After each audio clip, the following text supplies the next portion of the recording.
Hello, my name is Lars Fischedick. We're here in my studio being interviewed by Nicoline from Gallery One11. I started my career as an artist roughly about 10 years ago.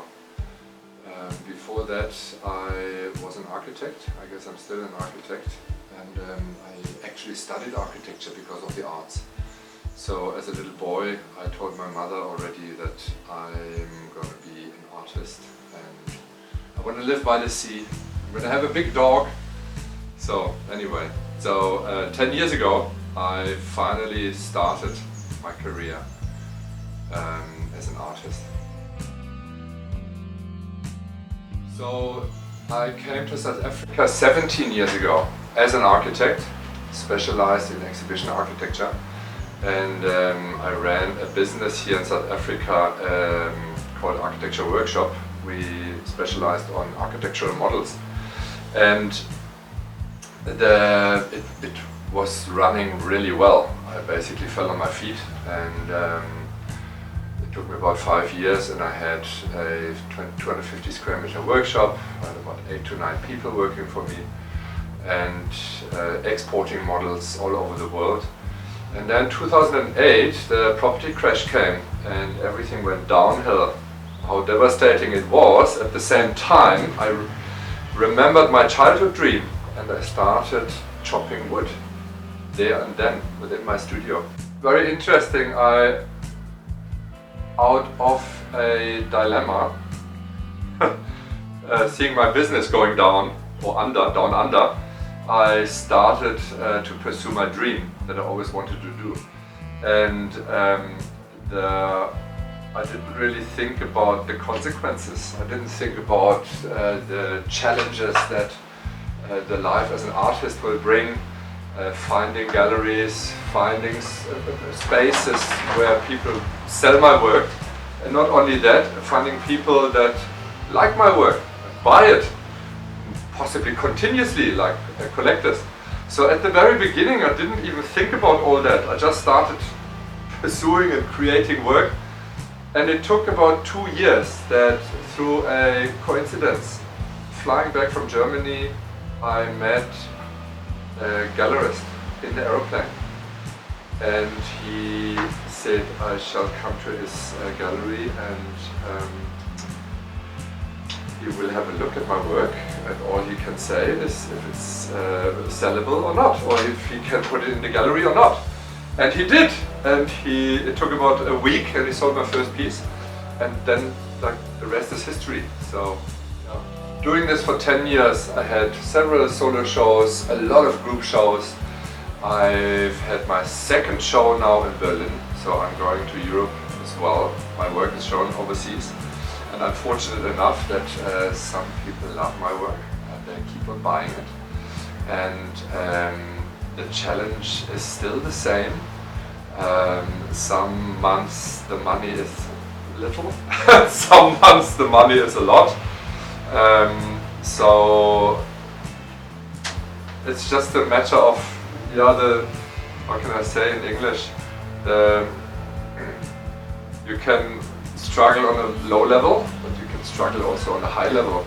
But I would say I was really fortunate enough to meet the right people and also find an audience that like my work and continuously buy my work.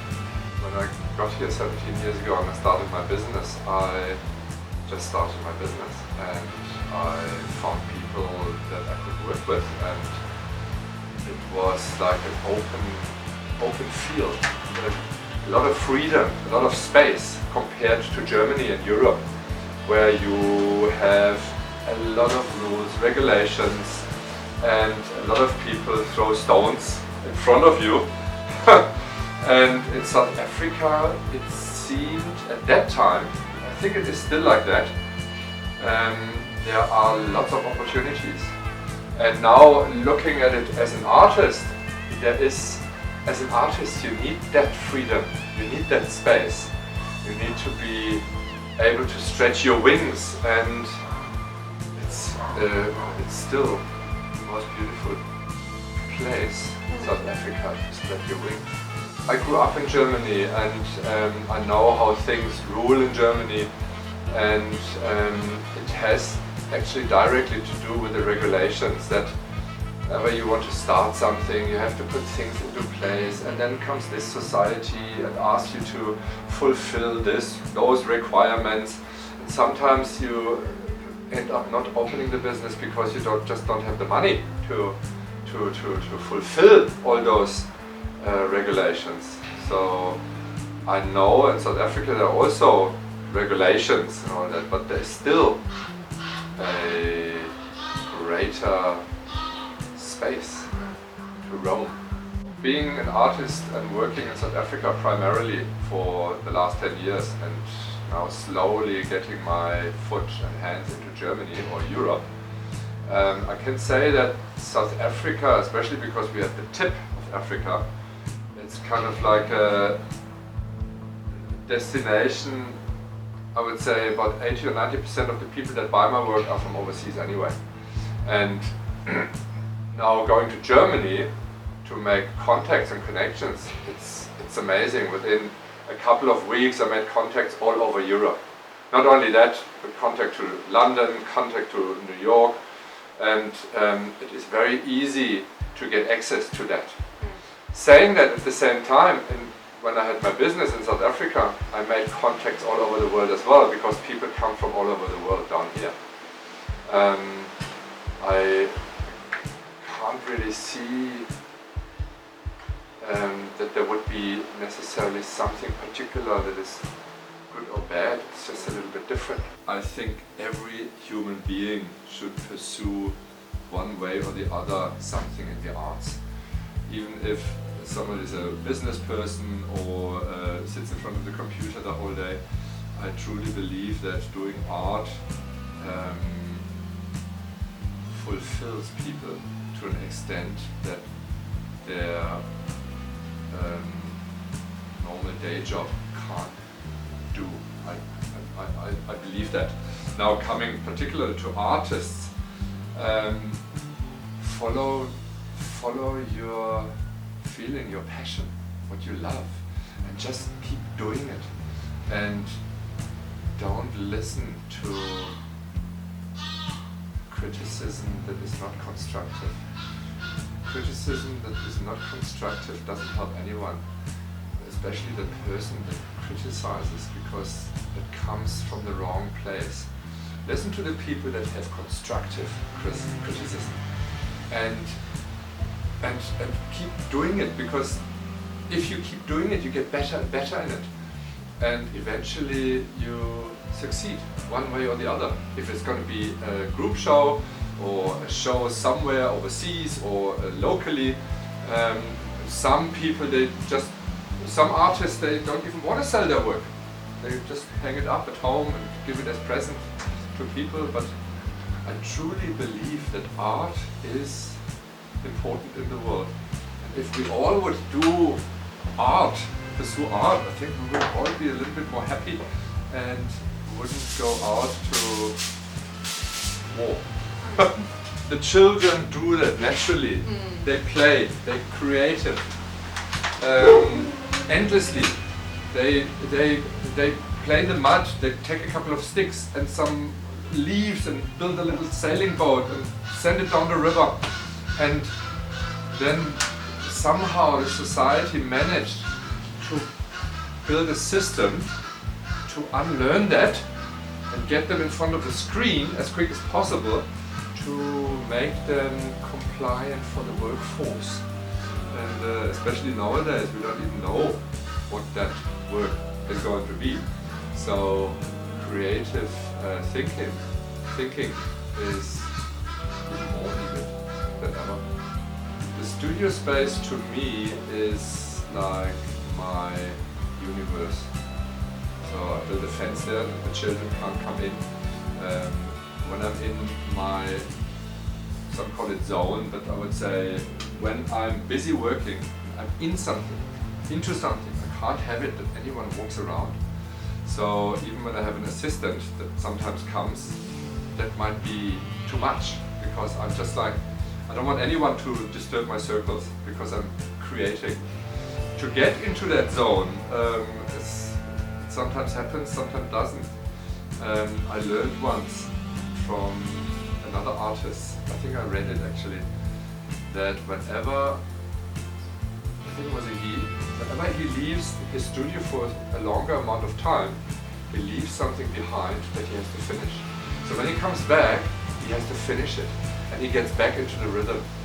I found that really, really nice advice. So you never come back to a clean canvas, a white canvas. You, like, some talk about writer's block and things like that, or artist block.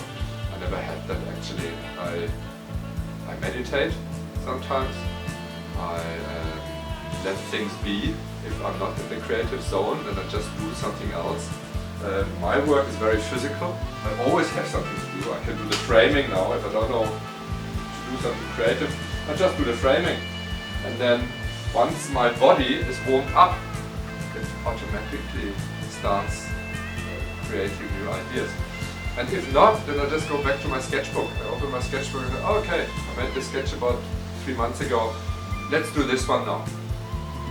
So it's kind of like a flow, I guess. The Outlier, that was a title that we developed together with the owner of the gallery, Marita Schneider, and also with the other artists. And it turned out that all of us within that group show came to the art not the conventional route, not through the art school and whichever route you can take to learn the profession, you can say, or the skill that you use in your art. I personally, as said earlier, I studied architecture because I was always interested in art and I was always doing things with my hands. When I studied architecture, well, the one thing that I found out, unfortunately, that architecture is only 5% art and 5% administration. So I knew that I'm not going to end up in an office. But what I always did then in the architecture firms is model building. That's how I also started my business here in South Africa. So that's how I came to the art, and now I'm using all that knowledge, the material knowledge that I accumulated in the model building. I use it with the resin, for example, and all the metals that I use. I've got machines here that not necessarily every artist has. It's rather a joiner. One could even think this is a joiner's or a carpenter's workshop. But it's as I go along, I use the tools that I need. I like to use poetry or light or reflections. Yeah. So coming to the question how it was or still is, we have the show at Gallery One11. Get to know Marita Schneider and also the team, Nicoline. It was a beautiful experience actually. Really, really positive from beginning until now. Very open space. Marita and Nicoline curated the space in such a beautiful way that people from all over the show complimented us and commented on the beautiful creation of it. And it's very open-minded to new ideas, and there's possibly more to come. So I'm very grateful to be part of this show and also to connect with Gallery One11. And we are at Gallery One11 in Cape Town. This is a piece I just made today as part of a performance that people can see how I work, what I do. And it's very much a process work. So I'm using an axe for this kind of work, also as you can see with this piece, which is very much an internal process. So as much, or in the first moment you would think an axe and this kind of work would be very aggressive or something destructive. So I'm interested in to actually see it as a creative, what's the creative process, and also using an axe not in a destructive way but in a creative way. That's what I'm interested in. As with all of my works, I start off at a certain point, and then as I work, I discover things. And what happens with the wood, especially when I work with like pine wood, a very light wood, I chop as much as I want, but the piece stays two-dimensional when you look at it. And as soon you use light and shadow, then it becomes three-dimensional. And when I use fire, it also makes it come alive and makes it three-dimensional. And particularly that is interesting to use also fire, which one thing, especially here in South Africa, fire can be quite destructive, but also very rejuvenating, brings up something new and makes things alive. So when you ever went into the veld where there was a fire a couple of days before, you see already like the fire flowers coming up, and it's very potent actually. So this piece I made about 2 years ago, and it was very much at the beginning of the work with the axe. Before that I mainly made very graphical pieces. I'm an architect, and I do like, when you see, if you look at this piece, this is kind of how I started off with a couple of years ago, which is very much a language that comes from the architecture side. And about 3 years ago I traveled to Berlin, came back, as you can hear, I'm not originally from South Africa, I'm originally from Germany.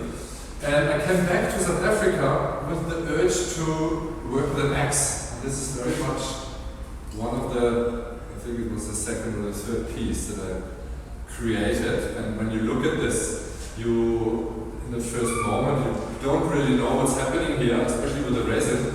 People kind of think that there's something behind it, it goes deeper. It is the idea to create like a space that is on the other side, but it's very much, as well as I said earlier, an internal work. And you look at it also with the belly, you can't really visually grasp it, but you have to feel it. Because the energy that goes into it, you can actually experience it. So in comparison to the axe work, which is very expressive, and I don't really know at the beginning what's going to happen, the work kind of bounces, the wood starts speaking back to me. And I let that happen, and then it's like the process, and I don't know what's going to happen at the end when it comes out. So in comparison to this is like planned. Right from the beginning, I make a sketch. I made several other pieces before that, folded pieces where I started coming out of the wall.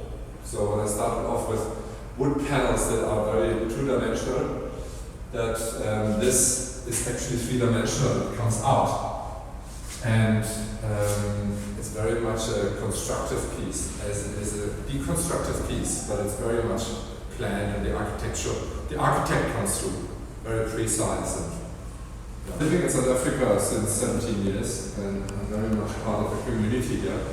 And when 2015 the students started boycotting, or they actually started to rise, and which was labeled then as the Rose Must Fall movement. And there was a lot of commotion in Cape Town.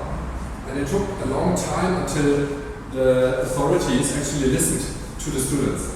It took almost a year until they started, until the beginning of 2016, that the students took artworks out of the university and started burning them on the campus. And everybody was very upset. I was upset as well. As an artist, you don't want other people to burn your art, especially because it's very valuable, old masters and things like that. But then I started thinking about it, and we had a discussion with a student that used to live with us. And it was very interesting, and it turned my look at it, and I kind of understood that if you don't listen to somebody, you have to take other measures. Of course, this was a very brutal and destructive measure, but the people started listening. And as an act of sympathy, I took a piece and burned it myself, and kind of like as a resonance in my studio. Usually I use the blowtorch, but to make it really burn properly, I took some petrol and poured it over, and it made about like a 4-meter flame in front of me. It shot up in front of me, and luckily it burned myself. But it was very, it was brutal. It was really hectic to feel that.